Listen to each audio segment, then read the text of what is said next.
It's the Opperman Report. And now, here is investigator Ed Opperman. Okay, welcome to the Opperman Report. I am your host, Private Investigator Ed Opperman. Now, you could find me at Opperman Investigations and Digital Forensic Consulting if you email me at oppermaninvestigations@gmail.com. If you like our show and all of our content, be sure and check out our Patreon, the Opperman Report Patreon. I got all the P. Diddy stuff up there, the indictments. I got a video of Jonathan Odie, who shot up, being interrogated by U.S. Secret Service in 2018, and he's talking about all this Diddy stuff. He sued Diddy himself, and his case is still open. That's a fascinating video. I got the Franklin cover-up, 700 pages there.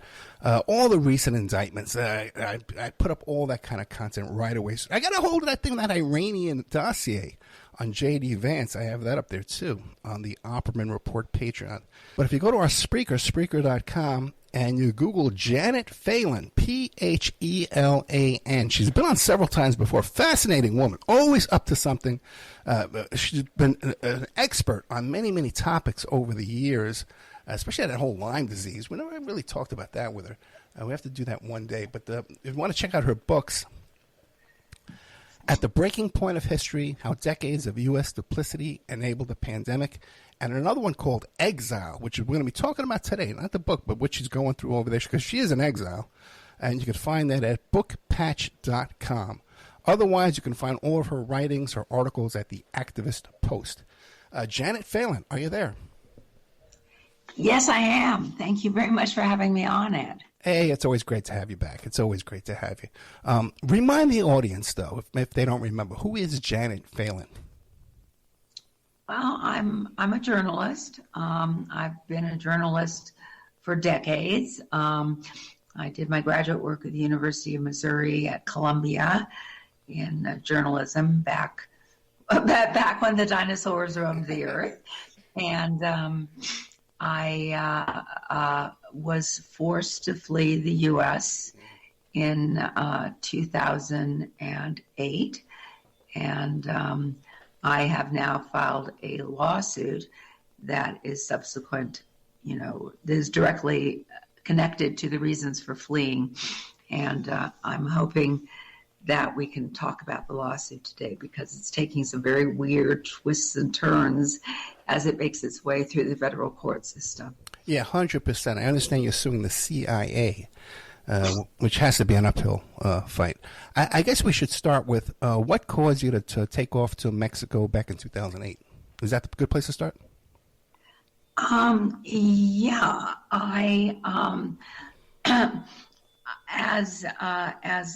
basically the narrative of why I left is told in my book Exile, which is available at thebookpatch.com. And essentially, I became a person of interest and had some absolutely horrible things happening to me, and including unwanted police attention that had graduated to an assault on my person by officers of the law in Long Beach, California, which rendered me unconscious and into a hospital. So this wasn't any sort of airy-fairy kind of perception of threats. There were concrete actions taken against me, which were actually terrifying. And I decided in 2008, I was living in Southern Oregon. I was working as a reporter at the Americans Bulletin and hosting 2 radio shows every week, one on KSKQ, which is the local Pacifica affiliate, and also one on Republic Broadcasting Network. And the police, the misconduct began to be alarming again. And I chose to throw in my cards and leave. So that's the story in a nutshell. Well, just to get this straight, your first problem with the police were in Long Beach, California, but then later on they continued in a whole nother state in Oregon. Right. Right. Different police departments, of course. The attention I've gotten and the reasons for the person of interest issue appear to be federal. So it's certainly not a local issue, which of course has graduated to my now suing. I'm requesting an injunction. I'm requesting no money whatsoever. I'm simply saying stop this. And stop what? The lawsuit, the request for the injunction, essentially connotes 3 causes of action, stating that 3 separate things are occurring to me that are illegal, immoral, and life-threatening, and that I'm requesting an injunction, which is stating that the court needs to instruct the CIA to stop. The reason that I am naming the CIA is that at this point in time, having fled the country, I'm in southern Mexico, and the Central Intelligence Agency is ostensibly the only federal intelligence agency that has the mandate to operate abroad. Yeah, so, legally, yeah. Yeah. So, well, let me ask you this. Backing up just a little bit, what was it that back in Long Beach and in Oregon that caused, what were you up to back then that brought so much negative attention upon yourself? Right. The situation it surrounds the murder of my mother and the subsequent cover-up. And that is the meat and potatoes of Exile. What happened to my mother? There are various, I'm big on documentation, Ed, and there is therefore an appendix of 50 plus pages in the back of the book containing external documentation. So if someone says, well, that couldn't happen, well, look at the records. These are external records, meaning they're court records, police records, medical records, etc. And so we, as I was attempting to protect her, I became increasingly aware that the parties involved in hurting her, and she was actually, quote unquote, legally kidnapped and disappeared. There was an attempt on her life, and then she ended up dead. So it became very clear to me that the parties involved in hurting her were not local parties. So as it became clearer and clearer to me who were the perpetrators here, who it was I had engaged, my own situation became more and more perilous. So.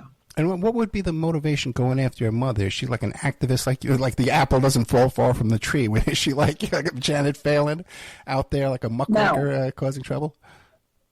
No, she wasn't.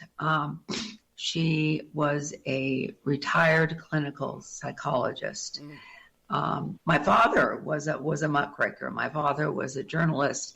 He had written for the Saturday Evening Post until the Post closed in '69. And at that point, he decided he wasn't going to work for anybody anymore. He was going to basically work freelance. And his articles ended up in Playboy, Esquire, Fortune, Forbes. He was essentially A-list. His first book came out in '76 and made the cover of Time magazine.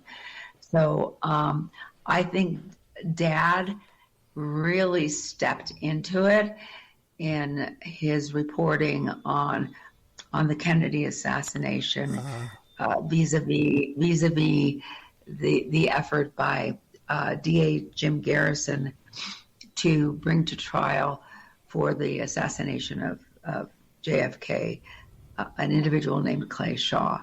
And my father's reporting on this actually resulted in history being impacted. He did a cover story for the Saturday Evening Post on this and ended up with a bullseye on his back. So, and you think that was the cause of your mother's murder? I think that the attention my father got resulted in attention to the family, but I don't believe that that's why my mother was murdered. Just briefly, when I talk about attention, my father at one point did a FOIA for his FBI file, and when he received it, he realized that even though a lot of it was redacted, there was some information in there, and he knew what phone call he made to whom, in which he parlayed this information.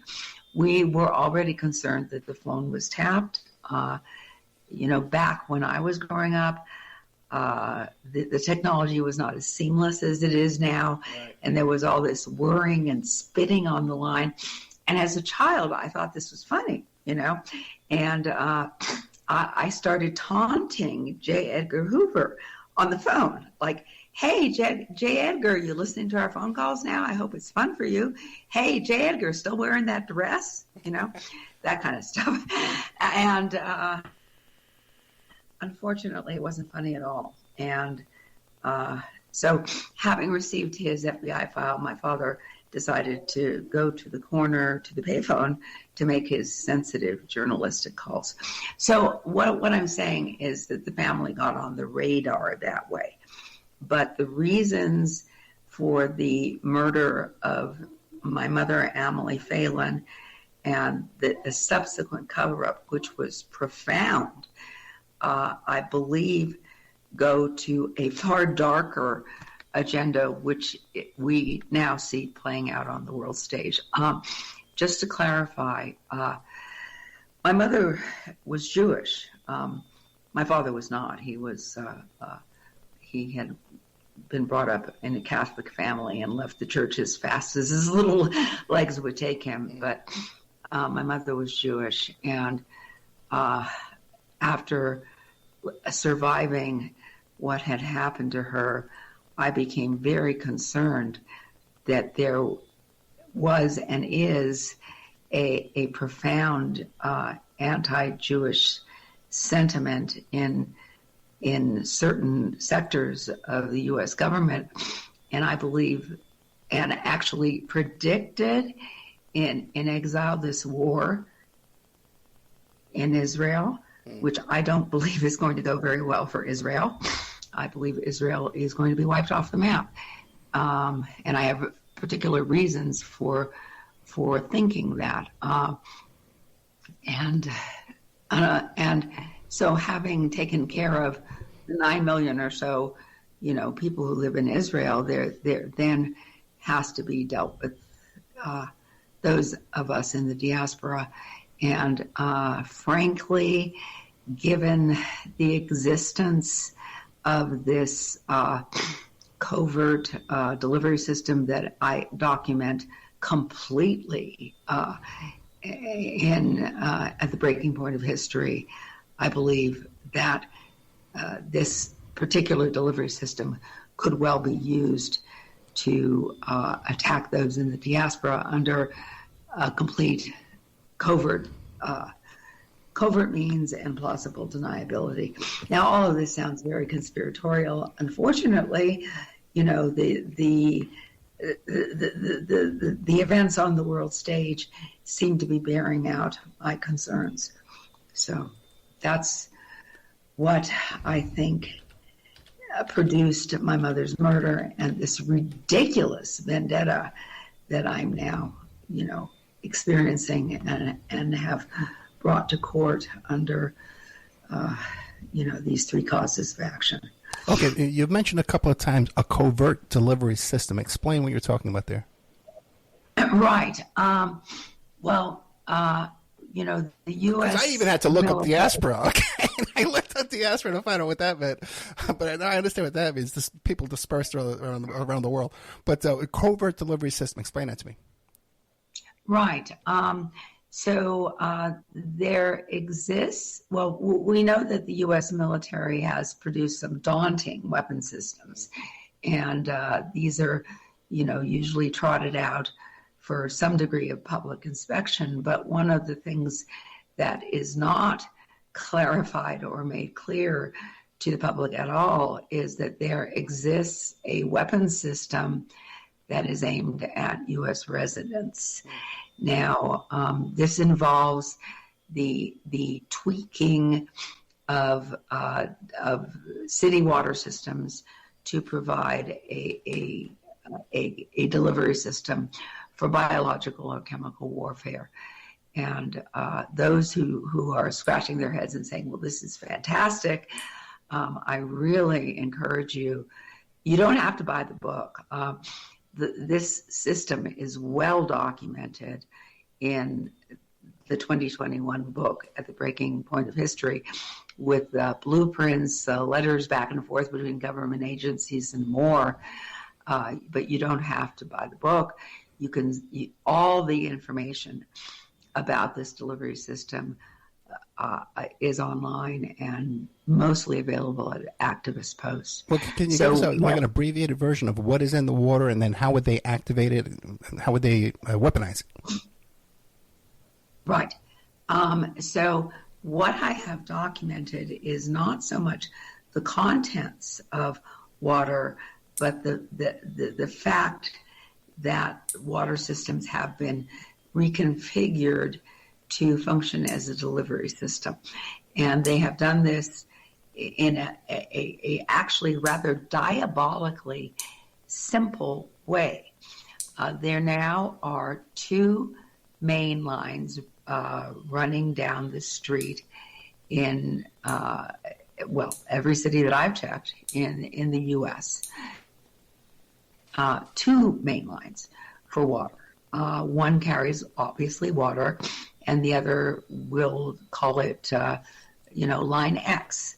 And line X is connected to the main line via service lines that cross-connect with the main line and go into every single house. Now, that's sort of concerning. Why would this system exist like this? And one can see from the documents that I culled before being forced to flee the country that the government isn't revealing this second line. If you make a Public Records Act request, for example, to a city water system, for blueprints, you'll get blueprints showing one line. But in fact, the real blueprints, which I was able to get through back doors, which I discuss, what kind of back doors extensively in the book, show two lines. So that second line is being covered up. Now, whatever is in the second line is being withheld by remote control valves. So if one wants to release whatever is in the second line, let's call it the vodka line, okay? Let's just say they want to get people drunk, okay? So they've got a second line containing vodka, and it's being withheld by these remote control valves, which, by the way, I have the government on record as denying exists. And also, of course, I got some pictures of the remote control valves. You have photographs of these second lines? Yeah. Because I'm wondering, I know a lot of guys in construction, the home builders and even the developers and plumbers, and like plumbers working on people's regular plumbing lines, they would know about this second line. And my second question would be, then what about maintenance? Who is maintaining these second set of lines? They must leak. They must need repairs and upkeep and all kind of maintenance and stuff, right? Well, I would imagine they do. But they at this point, they exist. And, the contents are being withheld by remote control valves. And the government is denying this. And actually, I have one communication from the city of Los Angeles in which they said, they wrote me, which is reproduced in the book, saying, yes, we understand that you want these blueprints, and give us some time because we're going to have to redact information, meaning we'll have to create entirely new blueprints for you. And lo and behold, the blueprints they produced were at odds with the blueprints I'd already gotten through the back door which show clearly the two lines. The response to the Public Records Act request is to give me one line with no remote control valve. So why the cover up?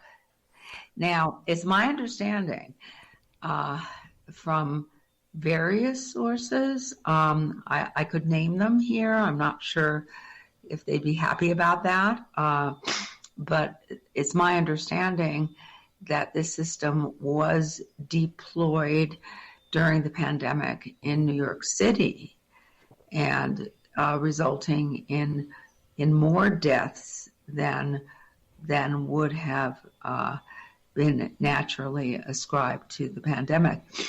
So we have a system, that it can be used under plausible deniability to specifically target households. And you have all this documented in the book Exile, which is available at No. Book This is all documented in the breaking point of history. Oh, gotcha. Sorry about that. Okay, right.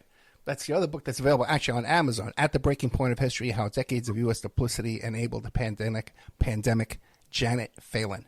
And that's on. You can find that on Amazon. 5-star reviews. I'm looking over here. 31 ratings. Must have sold a lot of books. Get that many ratings. So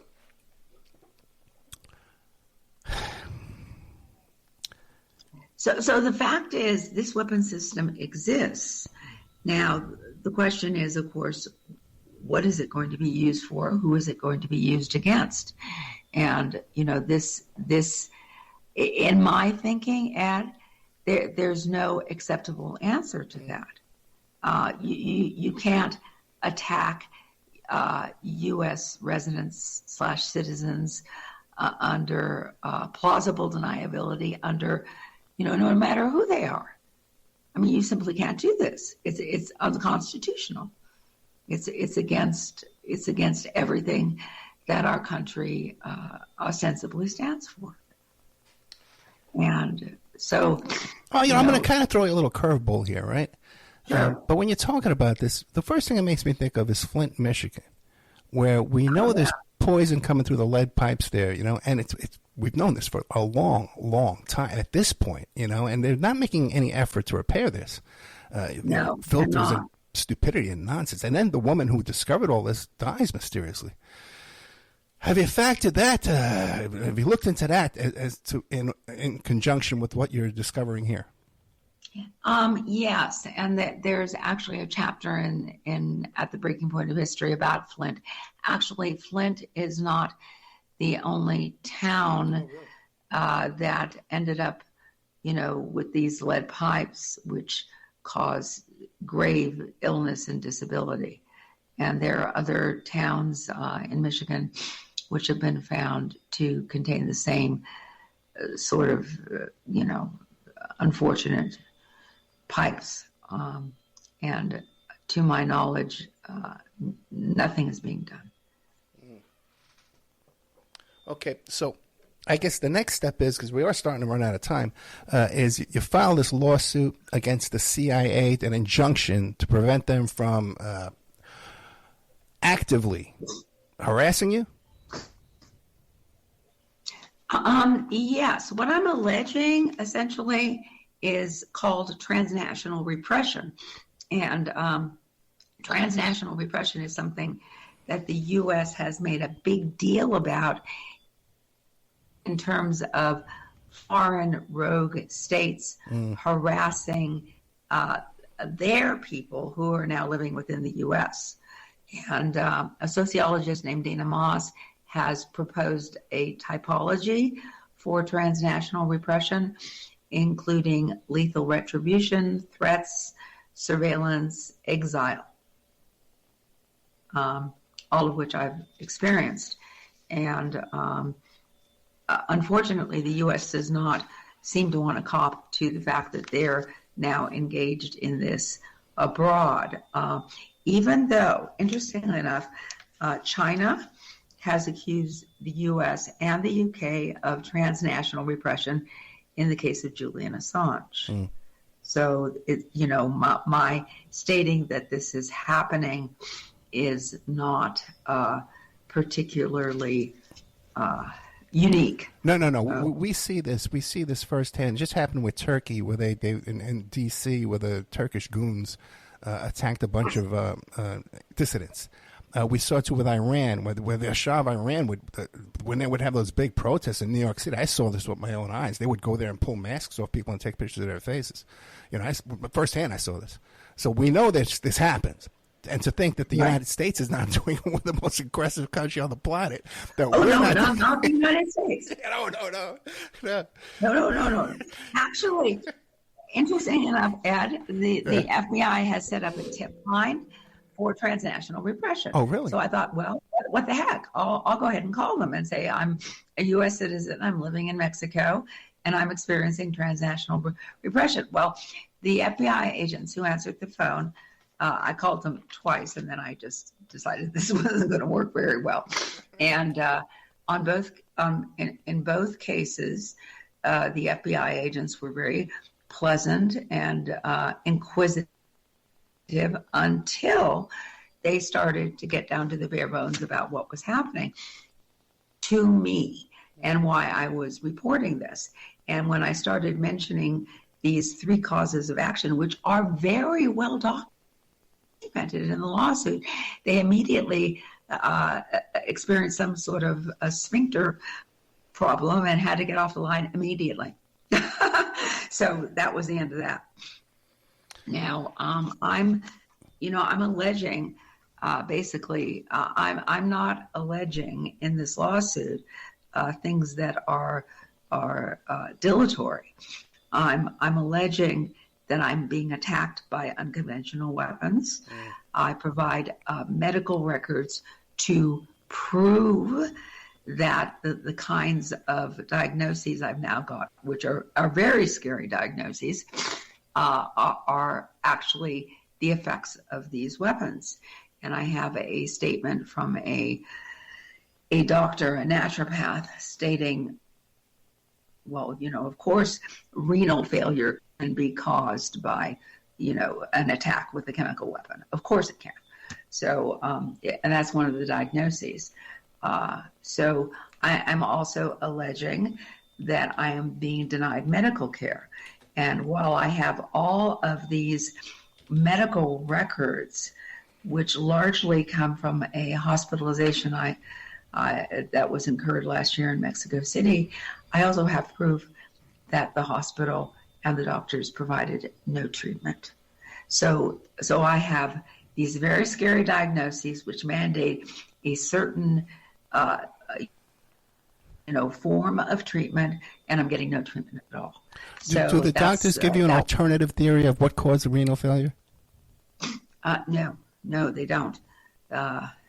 They simply documented the renal failure, which the medical records show stage 5, which is, God, I'm so sorry. Yeah. That's the stage before death. Actually, that record was produced a year ago, and my understanding of stage 5 renal failure is that you have a few days to live.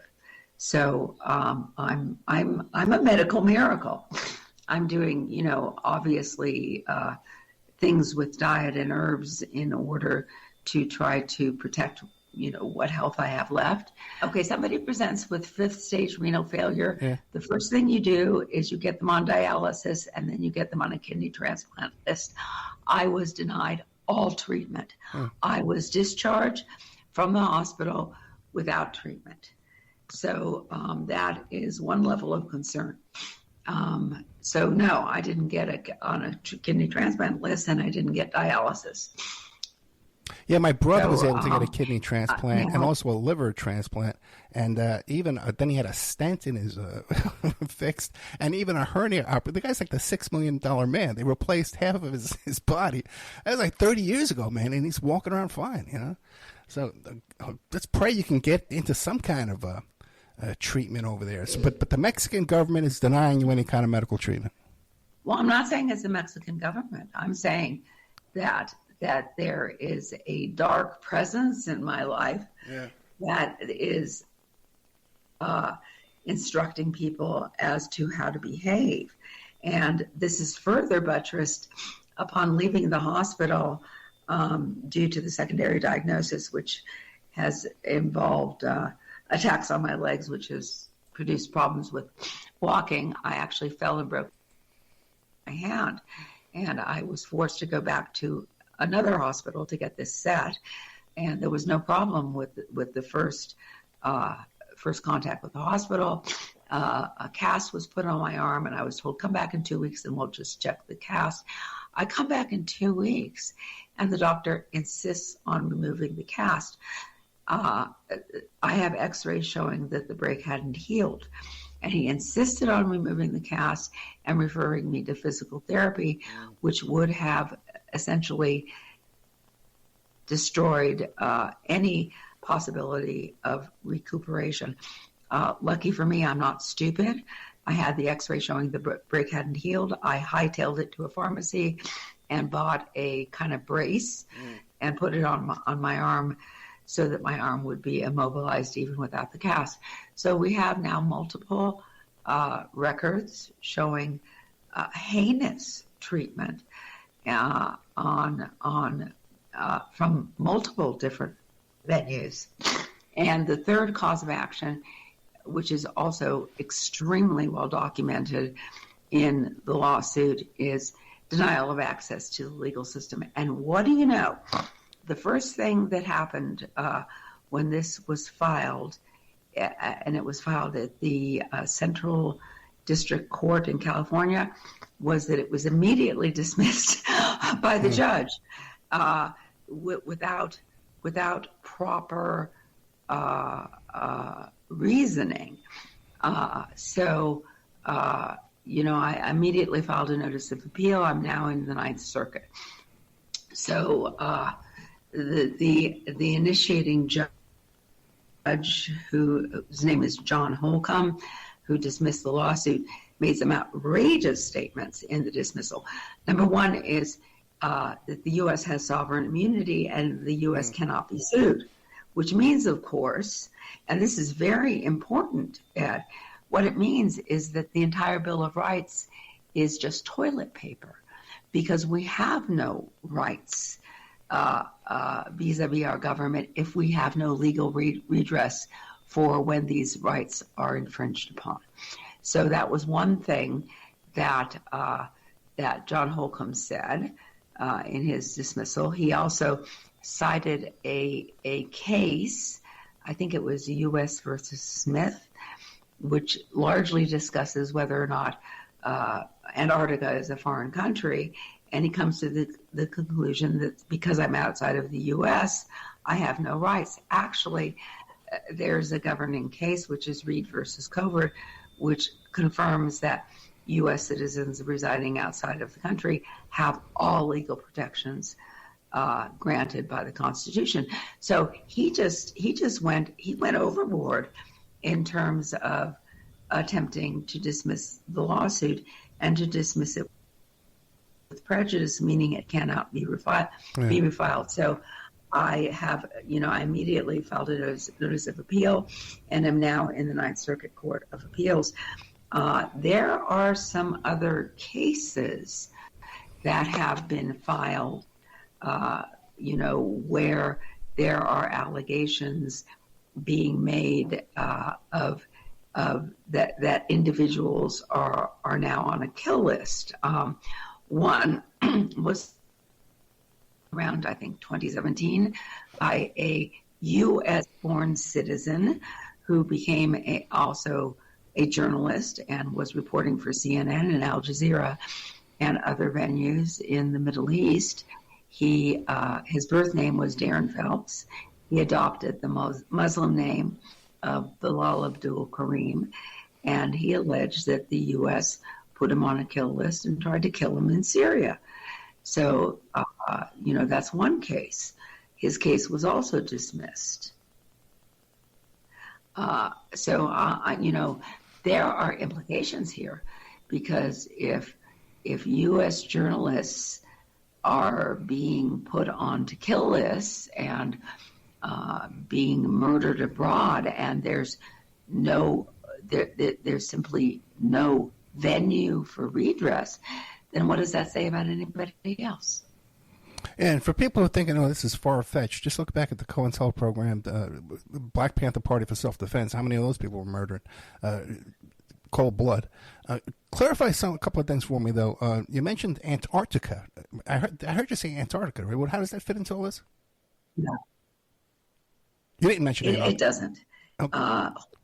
It doesn't. Holcomb threw in a red herring in attempting to dismiss my lawsuit, stating that there was this case, U.S. versus Smith or Smith versus U.S. or something, in which, there's this extensive discussion of whether or not Antarctica is a foreign country or not, but it's irrelevant because the guiding principle is Reed versus Covert, which confirms that U.S. citizens residing abroad have full constitutional protections. And you're still a U.S. citizen? Yes, I am. You've kept your citizenship, okay.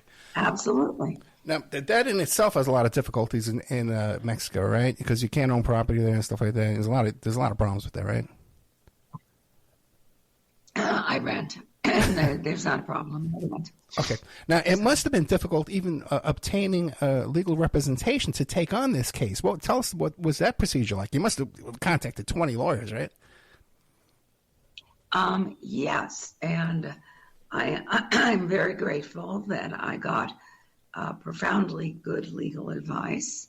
Some of it was good, some of it was not so good.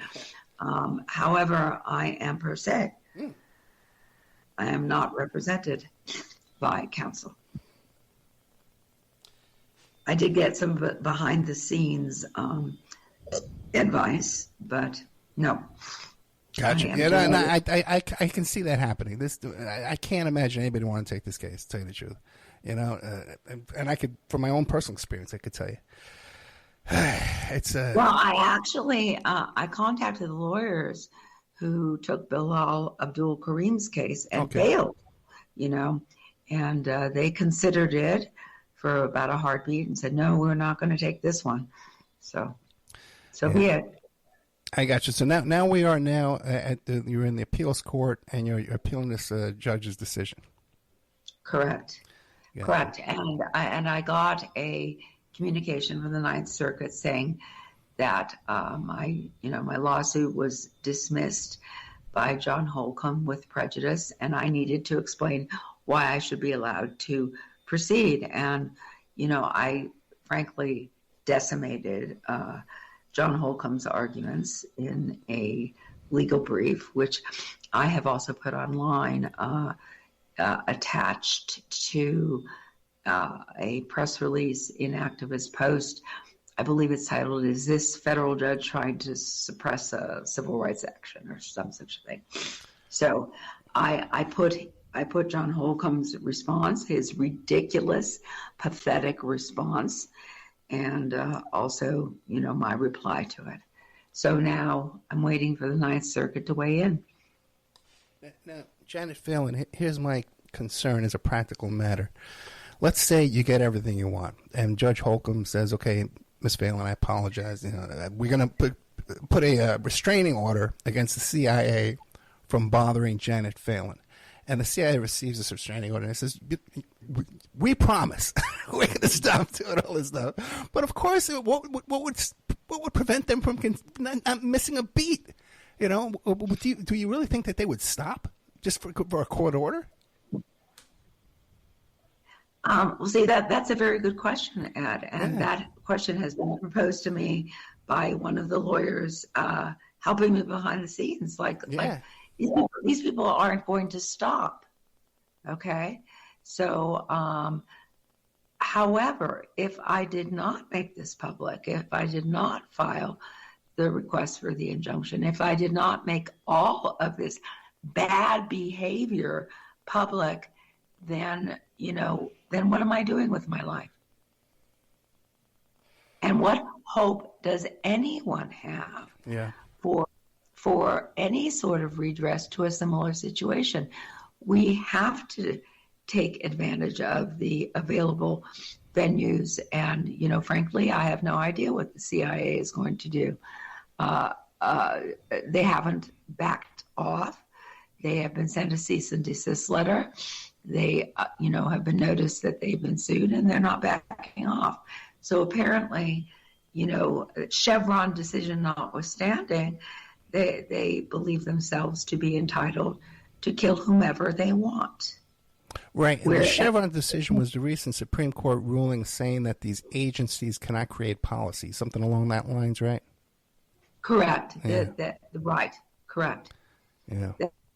That many of the policies that they're creating are, contrary to statutory and constitutional law, and they can't do that. Right.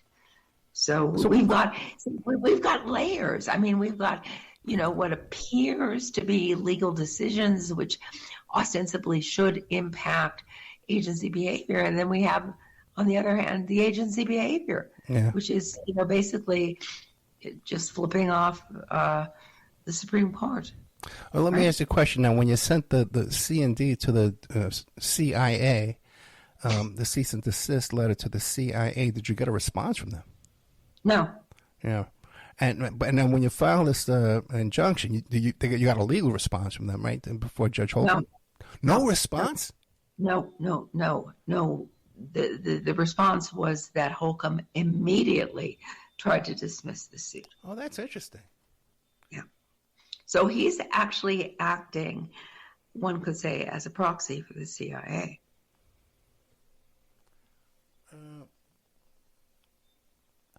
I'm trying to rack my brain here if I've ever heard of that happening before, where without the response that the judge takes it upon himself to dismiss without being requested.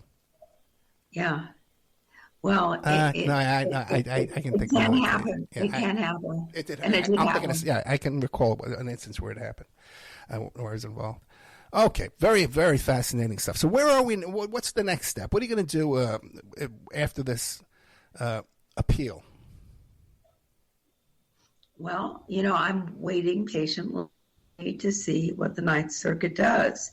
It has had my answer for, good grief, like over a month, and I'm waiting to see how it weighs in. If it weighs in my favor, then it's essentially attacked the decision-making power of another federal judge, John Holcomb, and if it doesn't weigh in my favor, then it has attacked the Constitution. So, I think they're kind of between a rock and a hard place.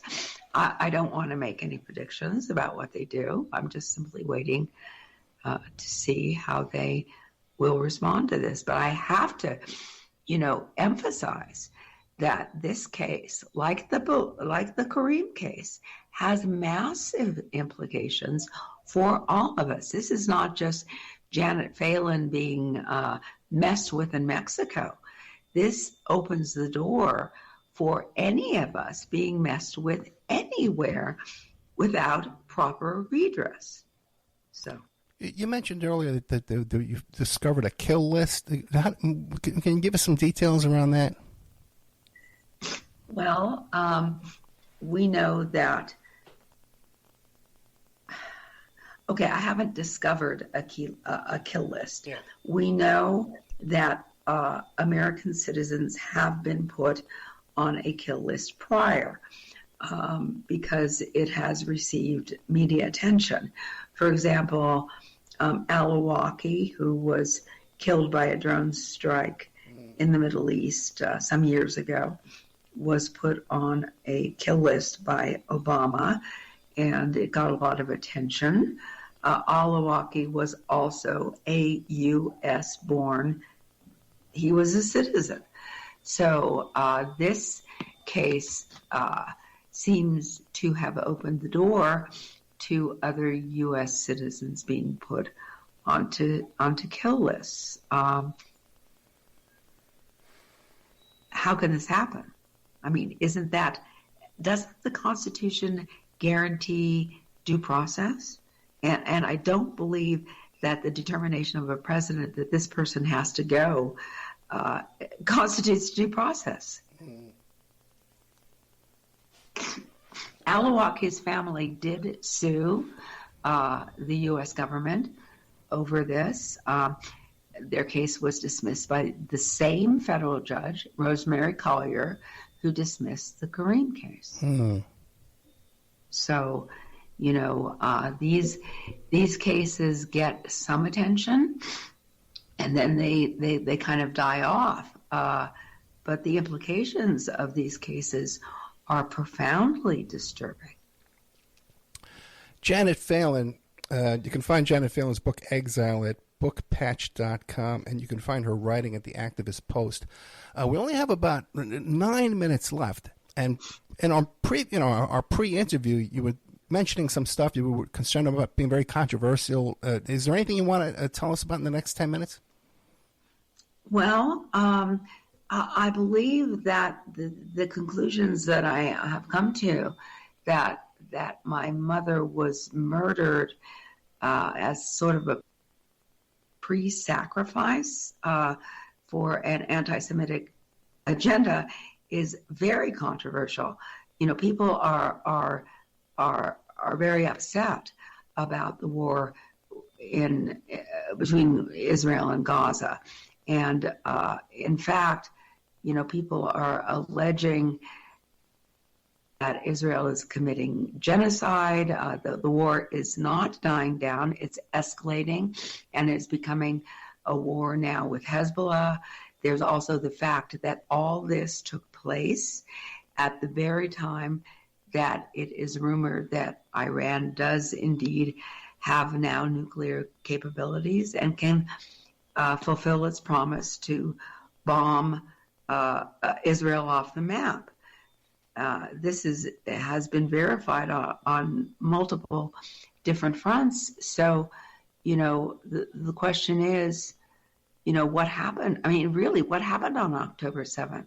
How was the fence even breached without the IDF being involved or taking action for 8 hours? I mean, something is very wrong with this story, just like something has been wrong with other false flag attacks.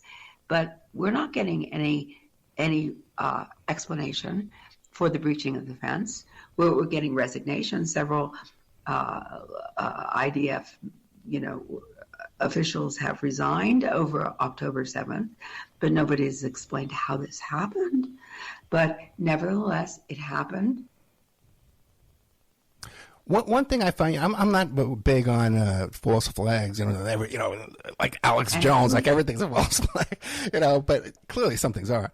And I got to tell you something, man. The video footage we see there of the festival before the attack is just so bizarre. That's not a normal festival, like a real festival. They seem like they're pretending to be at a festival. Have you looked at that? No, I haven't. And you don't see it. They don't see that video very much anymore. But the first day I'm watching this, is what is this? Anyway. Is there anything else you'd like to share with us? We only got about 5 minutes. Well, I think we're in deep trouble, and I really appreciate your hosting, my presentation today and allowing me to speak my mind, because it does appear to me that things are not as they appear to be. And one last thing, because you mentioned like the anti-Semitism of the U.S. government, but from all appearances, it would appear that the U.S. government is fully supporting Israel and arming them and all kinds of stuff. And also funneling billions of dollars to Iran. Yeah. Well, no, that was their money, though. The international court said we had to return that money. It was their money. International courts. Yeah, that was money that we had seized during the Iranian hostage crisis. We had, there was a litigation in the international court, and we had to return that money. Right. There's recently been some publicity to the fact that the U.S. is supporting immunity for Hamas workers who are also involved with UNRWA. So the U.S. is supporting immunity from prosecution. There's a lot of stuff going on behind the scenes that seems to indicate a deep-seated anti-Semitic agenda. And I'd like to just refer the listening audience to the blockbuster published in the mid-1990s by former DOJ prosecutor John Loftus, called The Secret War Against the Jews, in which he rather devastatingly goes through decades of backstabbing by the U.S. Against the state of Israel. So I think we're living in a time of great deception. Like I said, we only got about a minute left. On a personal note, how are you feeling? You're physically? Well, I'm crippled. I can't walk. I'm in end stage kidney failure. Yeah. And I wake up every morning. Amazingly, wake up, and and glory be, I'm still alive. So I'm continuing to write. My articles are appearing on Activist Post and elsewhere.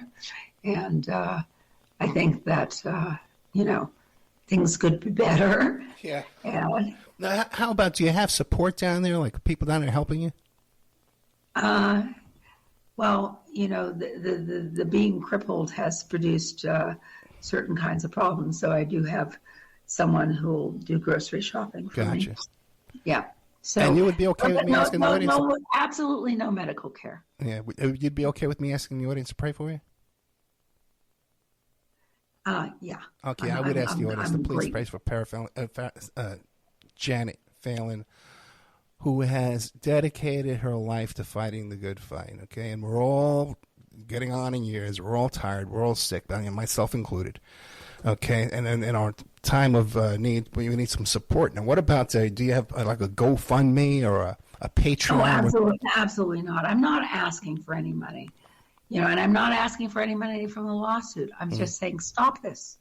This is what you're doing. This is the proof that you're doing it. Stop it.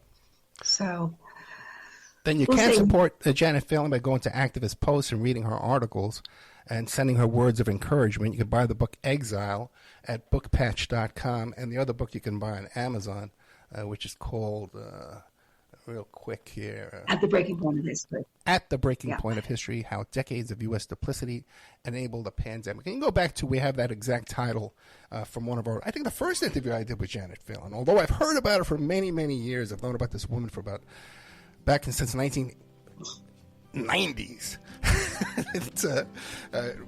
to reveal both of our ages here.